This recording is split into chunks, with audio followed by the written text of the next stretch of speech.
Well, on the last day of May, the month of May drama continued in IndyCar here at the street race at the Detroit GP. I'm Zion Brown on IndyStar TV, here to recap a wild race we just saw here on the streets of downtown Detroit. If you're watching this by now, I'm sure you know Alex Palou, for the second time in his career, has won this Detroit street race, a race that he won the first time they moved it back to these downtown streets in this exact area 3 years ago. Alex Palou, once again, in the winner's circle for this one, and there was a big inflection point that led to Palou's win. All weekend long, and definitely once we got to the race, it looked like it was going to be Palou versus Kirkwood to win this race, and we got that once the race happened. A big moment happens. Alex Palou pits on lap 64. He's got to get off his red tires. He had already used up his 2 sets of reds, and so he's getting back to those black primaries, which I talked about in yesterday's video, the tires and what difference they could or could not make today. Kyle Kirkwood was still on his blacks, making them last longer because that's what those primary tires are for, and he was looking to wait as long as possible to pit and then get back to his last set of reds. Lap 64, Palou pits. And if you guys have paid attention, have read, there's a new procedure when it comes to full course cautions. Race Control essentially has announced that they are going to throw and deploy more full course yellows on these street and road courses than they have in the past. That's a reaction to what happened with Alexander Rossi in the Indy GP. Palou, his strategist Barry Wanzer, kind of knew that, plus they had to get off the reds eventually anyway. So they pit in lap 64. 2 laps later, there's contact between Santino Ferrucci and Rinus VeeKay that leaves Kyle Kirkwood in that number 27 car stranded when they needed to pit. They didn't get the pit when they wanted to. They eventually got to pit, of course, once the pits reopened. During that caution, they were able to pit a few laps later, I believe lap 69, but that allowed Palou to retake the lead that he never gave back to Kyle Kirkwood. Kyle Kirkwood did make his way back to second due to some other contact and some other incidents that we'll talk about in a minute, but Brian Herta, the strategist for Kyle Kirkwood, was very upset on the broadcast about the full course yellow. He said, look, I understand Race Control is going to deploy a full course caution for, I believe you said, anytime a hot dog wrapper gets on the course, but he was upset about that. Kyle Kirkwood was upset about that, about how reactionary Race Control was today.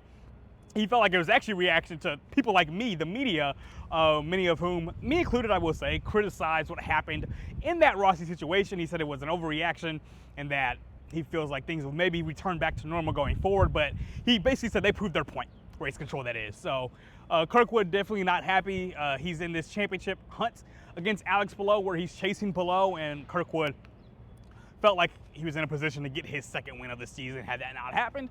Instead, it goes the other way. You know, that Ganassi, that Alex Palou number 10 luck. But to me, in my opinion, it's not luck.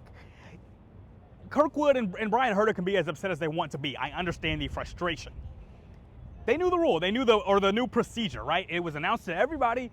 Will Power mentioned this driver's meeting that was had, I believe, on a Friday to explain the new procedure and how things would go when it comes to that. Everybody knew the procedure.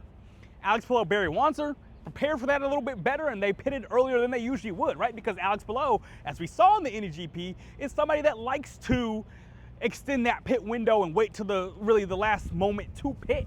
Like, this is not something that Alex Palou is used to doing what he did today, but he pitted early. That 10 crew told him to pit early, and he did. And that 27 crew of Kyle Kirkwood, which, like Palou, likes to wait out and wait to pit, did not take advantage, or I don't know if take advantage is the right word, but did not capitalize when they needed to. The way I would put it is one group capitalized, the other criticized. And the team that capitalized was the team that won. So Alex Palou gets his 4th win of the season, of course, keeping that championship lead. Kyle Kirkwood has jumped back into second place over David Malukas after Malukas had passed him after his second place finish in the 500. So championship podium, quote unquote, now is Alex Palou, Kyle Kirkwood, and David Malukas.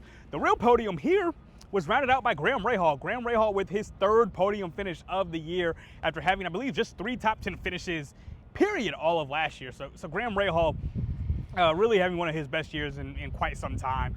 Really been impressive, and if you know, that makes a Honda podium, and I don't know how well you can see behind me, but this is the Chevrolet Detroit Grand Prix, and Honda swept the podium. Honda has won all 4 of these races since the race returned to downtown Detroit. Chevrolet, it is what it is. It's kind of getting shown up in their own backyards in many ways. They had the engine issues yesterday that I wrote about, where they had to change out, technically had to change out 8 engines on 7 different cars, because Christian Lundgaard, who finished 5th in this race, had to get his engine changed twice on Saturday. But Honda definitely looking like the stronger manufacturer right now. They've won 6 of the 8 races. Of course, 4 of those are from Palou. One of those is from Kyle Kirkwood. The other one last week in the 500 from Felix Rosenqvist. So Honda has been the stronger manufacturer to this point this season. The 2 Chevy wins come from Christian Lundgaard in the Indy GP and from Joseph Newgarden in Phoenix Raceway. With that, let's talk about Joseph Newgarden. He got to the entire race, all 100 laps, through his left foot injury. Once again, we still don't know what the injury is, what the severity of it is, but I talked to Joseph Newgarden down there outside his pit box when it happened. He was hurt. Like he was in pain, and you could tell he just was relieved to have gotten through the race, but also just stressed about how much tension and how much pressure he put on that left foot that you need, obviously, to break over and over again here in that race. He said it was worse than when he broke his collarbone back in 2016. He broke his collarbone and his wrist in 2016. He said this was worse, at least to drive with, right? I don't know how it affects his everyday life. I would assume the back injury, the collarbone injury in everyday life is really hard to put up with. But as far as racing goes, he felt like this was worse to drive through. He finished 10th, and he made some interesting comments. He said that if Team Penske wanted to win with that number 2 car today, he feels like he actually would have been taken out of the seat in favor of Felipe Nasr, who, as I mentioned a couple days ago, was here and kind of just roaming around in case Newgarden couldn't go. Nasr, the IMSA driver for Porsche Penske, but he was here. He wasn't just outside of Newgarden's spot today in that pit box. He was at McLucas's, I think, at one point, maybe even at McLaughlin's at one point. So just kind of doing his Team Penske rounds rather than just kind of waiting for Newgarden. You can't switch drivers in the middle of a race. So as soon as Newgarden was good after the warm-up earlier this morning, that was pretty much that. He was going to be in this race. So Newgarden, he looked really slow to start off the race, and it looked like he was going to easily be dead last. And honestly, for a second, I thought he might just call it quits and pull into pit lane and retire. Instead, he saw it through and was able to just kind of strategically wake his way up and finish in 10th. So a strong effort from Newgarden, but he gets no rest. He's going to have to race in St. Louis next week. At least I assume he will. It's a race he's won 5 times, but with this injury, I'm not sure if that's something that's really feasible for Joseph Newgarden if he can compete for a win next week at Gateway. Let's go to one of his other Team Penske teammates. We're going to cover all 3 of those Team Penske drivers. We'll talk about Scott McLaughlin. Was in position to fight for a podium, and McLuaghlin and Will Power made contact with each other on back-to-back laps in turn 3. The first time McLuaghlin kind of pushed Will Power into the outside wall into turn 3. Power tried to get him back on the next lap and tried to pass him even, and it was Power's left rear making contact with McLaughlin's right front. Power's suspension was pretty much done at that point, and he had to exit the race. Finishing 22nd, McLuaghlin ended up being 4 laps behind the lead lap, and he finished the race in 19th. Neither of those guys have won a race yet this year. McLuaghlin had what you would have thought was positive momentum coming off that podium finish in the 500 last year. It means nothing for him today. Once again, finishing 19th. Will Power still just that one top 10 finish so far with Andretti that came in Arlington. It has been a frustrating run of 8 races here for Will Power. He seems so kind of refreshed all throughout this week, and with him, it's been one thing or another, whether it's his fault, whether it's the car's fault, the pit crew, whatever it may be.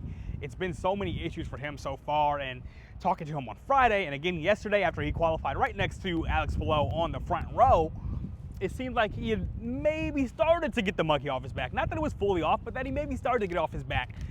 And then this happens. Will Power not near the podium, not in the top 10 yet again. He currently sits 18th in the IndyCar standings. Not what you want to see from the 2-time IndyCar champion who's trying to really prove to himself, to fans, to Team Penske that he is still driving at a high level. Today, he wasn't able to finish through on that and prove that in this race. The last Team Penske driver, David McLuchlin, we talked about it yesterday, starting all the way in the back from 25th. He was able to make his way up, and it looked like David McLuchlin and Nick Schumacher, who both crashed in qualifying yesterday, were going to find a way to maybe end up on the podium. McLuchlin was in a backup car even and had his engine replaced yesterday, but it looked like he was maybe going to fight for a podium, and then those two made contact with each other. It looked like it was more of Schumacher's fault than it was McLuchan's. Either way, no good for either of those drivers. McLuchan finishing 18th Schumacher finishing 21st. Another poor result for Mick Schumacher, who has really just not been able to prove himself at all this year. Like, last week was probably his best result as far as the circumstances go, finishing on the lead lap with a 500, winning Rookie of the Year, and getting that 18th place finish. But if you say, hey, you've done 8 races and your best result, or the result that felt best for you all year was an 18th place finish on the 500, it doesn't breed itself well for the rookie who is just trying to continue to improve in the IndyCar. It's his first time at this place. He talked about yesterday, he hadn't even done the sim for Detroit, so he's trying to prove himself. He's trying to improve as the weeks go on. And you can see those small improvements at certain points of races, but with Mick Schumacher, we have not yet seen it for a full race.